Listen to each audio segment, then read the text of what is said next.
del curso de Catecismo. Y hoy en este 15º domingo después de Pentecostés, la epístola es de la carta de San Pablo a los Gálatas. Hermanos, si vivimos del Espíritu, dejémonos también guiar por el Espíritu. No seamos ávidos de vanagloria, hostigándonos y envidiándonos mutuamente. Hermanos, si alguno, como hombre que es, incurriere en algún delito, vosotros que sois espirituales, amonestarle con espíritu de mansedumbre, y consideraos a vosotros mismos, para que no seáis también tentados. Sobrellevaos mutuamente, y así cumpliréis la ley de Cristo. Porque si alguno cree ser algo, no siendo nada, él mismo se engaña. Mas pruebe cada cual su obra, y así tendrá gloria solo en sí mismo, y no en otro. Porque cada cual llevará su propia carga, y el que es enseñado en la palabra de Dios, asiste con todos sus bienes al que le enseña. No os engañéis, Dios no puede ser burlado, porque lo que el hombre sembrare, eso también cosechará. Y así el que siembra en su carne, de la carne cosechará corrupción, mas el que siembra en el Espíritu, del Espíritu cosechará la vida eterna. No nos cansemos pues de hacer bien, porque a su tiempo recogeremos el fruto, si no desfallecemos. Y así mientras tenemos tiempo, hagamos bien a todos, y mayormente a aquellos que por la fe son de nuestra misma familia. Y nos ponemos de pie para el Santo Evangelio según San Lucas. En aquel tiempo iba Jesús a una ciudad llamada Naín, e iban con él sus discípulos y una gran muchedumbre. Y cuando llegó cerca de la puerta de la ciudad, he aquí que sacaban a un difunto, hijo único de su madre, la cual era viuda.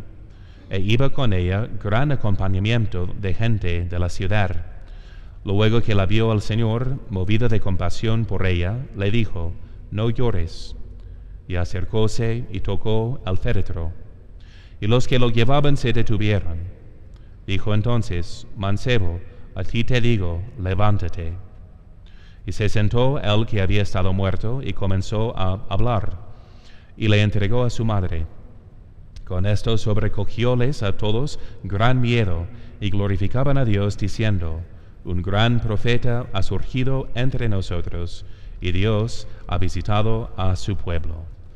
En el nombre del Padre, y del Hijo, y del Espíritu Santo. Amén. Ave María Purísima.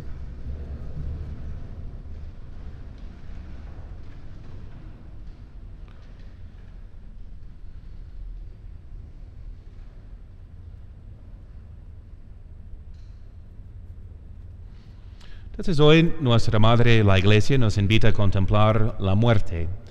Vemos una escena muy triste, porque no solamente es una mujer que ya había perdido a su esposo, siendo viuda, sino también a su hijo único. Entonces dicen las mamás que es de las cosas más innaturales, ¿no? Para una mamá de tener en sus brazos muerto el niño a quien había dado a luz. Entonces, estos males de la vida a veces son una tentación en contra de la fe para muchos, preguntándose si Dios realmente existe, o si es realmente todopoderoso, o omnisciente, o si nos ama. Así muchos se dudan ante los males que suceden en esta vida. Y de hecho, en las semanas pasadas la Iglesia nos hizo leer como clero en el breviario, en los maitines, el libro de Eclesiastes, que les recomiendo también. Es un libro breve que habla las meditaciones de Salomón sobre la vanidad de este mundo. Así dice que vanidad de vanidades, todo es vanidad. Porque lo que sucede a los hijos de los hombres y lo que sucede a las bestias, un mismo suceso es. Como mueren los unos, así mueren los otros, y una misma respiración tienen todos. Ni tiene más el hombre que la bestia, porque todo es vanidad. Todo va a un mismo lugar, todo es hecho del polvo, y todo volverá al mismo polvo. Entonces tenemos que responder con la luz de la fe a esos dos problemas, ¿no? el problema de la muerte y también de los males que suceden a los buenos. Primeramente, en cuanto a la muerte, como escuchamos hoy, el Señor está movido de compasión y manda a la mujer que no llore, como Él mismo entonces sintió compasión cuando había muerto su amigo Lázaro, y Él mismo lloró en ese momento. Entonces, pero no quiere que nosotros lloremos o nos entristezcamos como los paganos que no tienen fe. Porque como dijo a Marta, yo soy la resurrección y la vida. Entonces, y hoy lo prueba en el Evangelio, resucitando la vida al joven, así al hijo único de la viuda. Y recordemos que Dios no quería que el hombre muriera. Así dice la palabra de Dios, de que como por un hombre entró el pecado en el mundo, y por el pecado la muerte, así la muerte pasó a todos los hombres, por cuanto todos habían pecado. Que tomemos responsabilidad por la muerte, porque es el castigo justo para nuestros pecados. ¿Qué hace uno cuando peca? Sino rechaza al autor de la vida. Y si rechazamos a la fuente de la vida, claro que vamos a morir. Y nos enseña de que si ponemos nuestro tesoro en las cosas materiales, como Adán y Eva, entonces que prefieren a la manzana. Si ponemos nuestro tesoro en los bienes perecederos, así igual vamos a perecer. Es la lección. Y además, la muerte nos sirve como remedio para que no volvamos a pecar. ¿En qué sentido? Pues ustedes saben que Dios expulsó a Adán y Eva del paraíso para que no tomaran del árbol de la vida, para que no vivieran para siempre alejados de Dios, o llenos de la soberbia y la arrogancia de creer que eran dioses, que podían decidir que fuera el bien y el mal. Y acuérdense de que también cuando creció la maldad de los hombres, Dios cortó la edad del hombre, que antes del diluvio vivía hasta casi 1000 años. Y luego dijo, mejor que no viviera tanto tiempo, mejor que sea un tiempo más corto, como 100 años, como es generalmente la longevidad del hombre. Entonces, así nos cortó digamos, el tiempo de la vida, para que no nos olvidáramos de que somos criaturas. Como dice el apóstol hoy, de que si alguno se imagina ser algo, siendo nada, se engaña a sí mismo. Para que no sigamos engañados y burlándonos de Dios, entonces recordemos por la muerte que somos criaturas.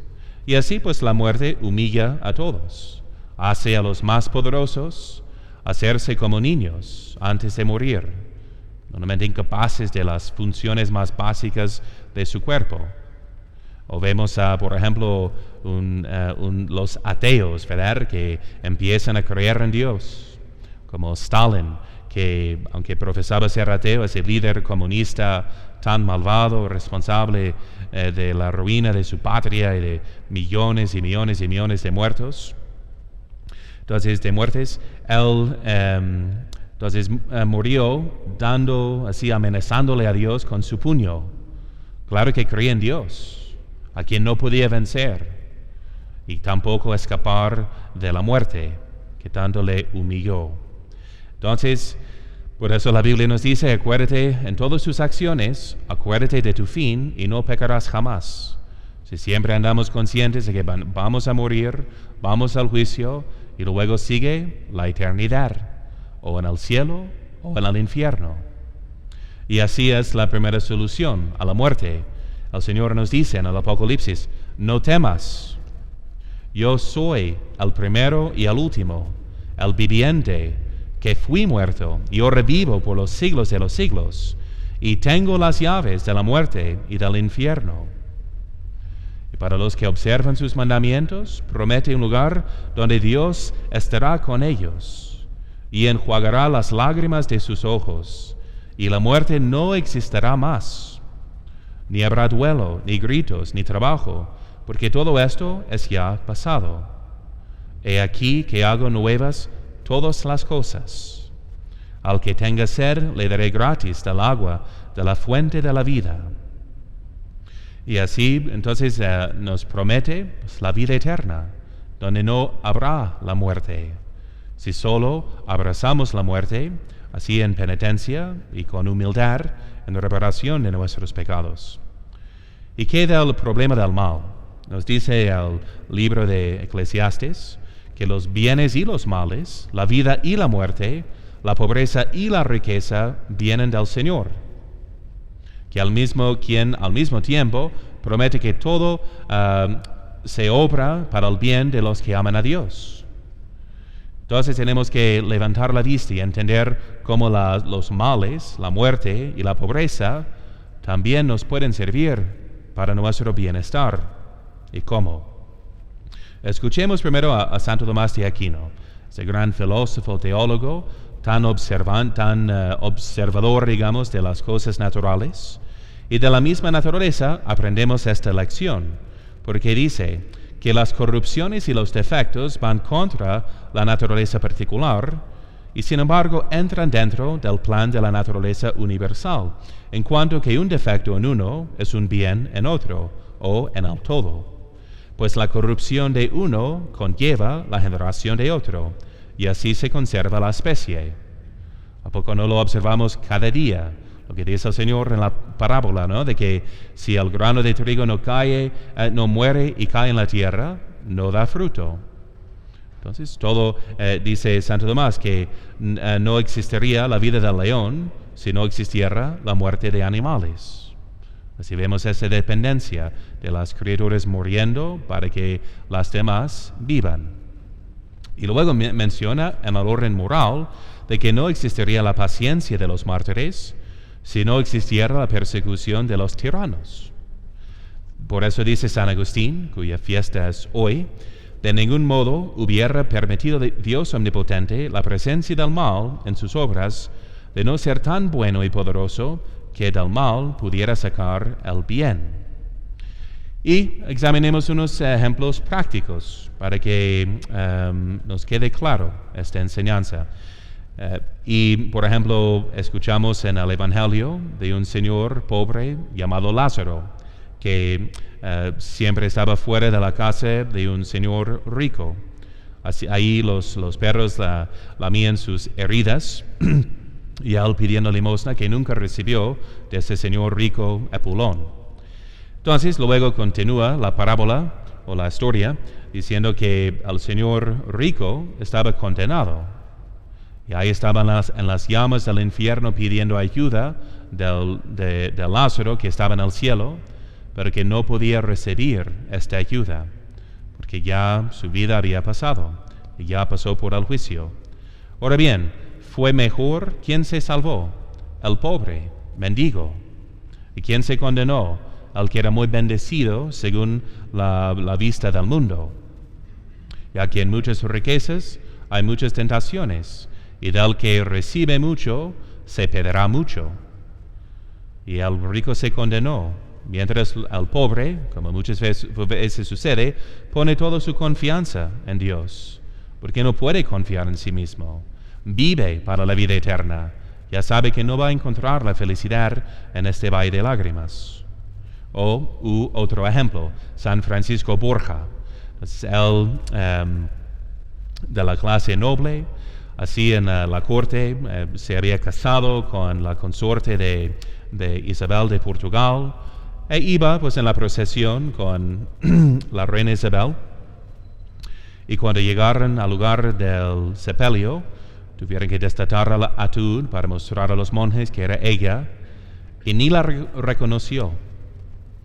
Entonces, porque estaba ya pudrida, corrompida, y juró en su corazón en ese momento: jamás volveré a servir a un amo que me puede morir.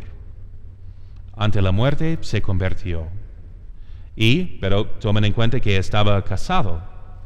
Tenía 8 hijos con su esposa, doña Leonor. Y ella se enfermó gravemente. Y él estaba pidiendo por su curación cuando escuchó una voz del cielo, diciéndole: tú puedes escoger para tu esposa la vida o la muerte. Pero si tú prefieres la vida, esta no será ni para tu beneficio, ni para el suyo. Derramando lágrimas, respondió, que se haga vuestra voluntad y no la mía. Qué ejemplo tan heroico de confianza en la providencia de Dios.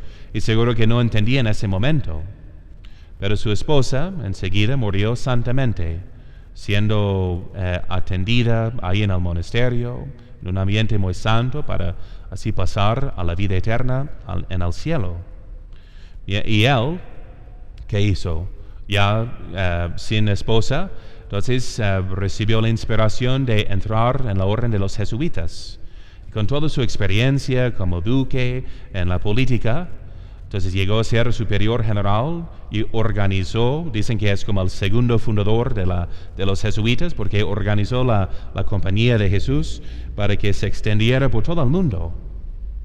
Entonces hizo tanto bien para tantas almas innumerables por haber aceptado la voluntad de Dios. Entonces solo después, solo en el día final, vamos a entender cómo todo se obraba para el bien de los que aman a Dios. Y cabe mencionar hoy en su fiesta el ejemplo de San Agustín, para entender también que de los males morales, o sea, nuestros pecados pasados que, aunque sean confesados y perdonados, todavía nos duelen con este remordimiento de ver cuán tantos éramos, ¿no?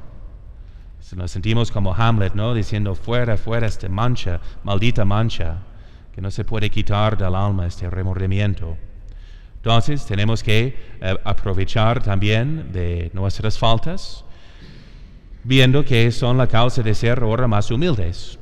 Dice Santo Tomás de Aquino que a veces Dios permite que el hombre caiga en pecado mortal para humillarlo, para que comience de nuevo más humilde. Porque si el cimiento no está bien puesto, mejor quitarlo de una vez y empezar de nuevo. Entonces, puede ser por ya tocar al fondo que uno se convierta de verdad y empiece una vida santa, ¿no? Con más convicción y entrega. Igual como San Agustín, que duró hasta después de 30 años para convertirse, así dejándose llevar por la lujuria, por el esoterismo, y por fin se convierte. Y su testimonio de vida ha servido para convertir a miles y miles y miles y miles de almas a través de la historia, así en su libro de las Confesiones. Así Dios permitió ese mal para sacar un bien mayor. Y así vemos que la solución es que no entendemos realmente en qué consista nuestro bien. Pero recuérdense de que al que tiene a Dios, nada le falta. Dios es la bondad infinita. El cielo es el conjunto de todos los bienes. De modo que sea una vida de 5 años, 10 años, 50 años, 100 años, ante la eternidad es un cerrar y abrir de los ojos. Entonces, y lo único importante es que vivamos para Dios y para alcanzar el cielo, como nos dice San Pablo hoy, de que el que sembrare en el Espíritu cosechará del Espíritu. Bienes que nunca tendrán fin, que están por encima de la muerte. Entonces, por eso tenemos ahí la solución y debemos llevar la misma actitud que tenía San Francisco de Asís cuando le avisaron de que iba a morir dentro de un mes. Él exclamó, bienvenida mi hermana muerte. Y ustedes conocen su cántico del hermano Sol, que es una alabanza a Dios reflejado en toda la naturaleza, pero incluye la hermana muerte, que también es para nuestro bien. Y termina entonces, añadió en ese momento un versículo a su cántico, diciendo, alabado seas, mi Señor, por nuestra hermana muerte corporal, de la que ningún hombre vivo puede escapar. Ay de los que morirán en pecado mortal. Dichosos los que encontrarás en tu santísima voluntad, pues la muerte segunda no les hará mal. Y así sea. María, Madre de Gracia, Madre de Misericordia,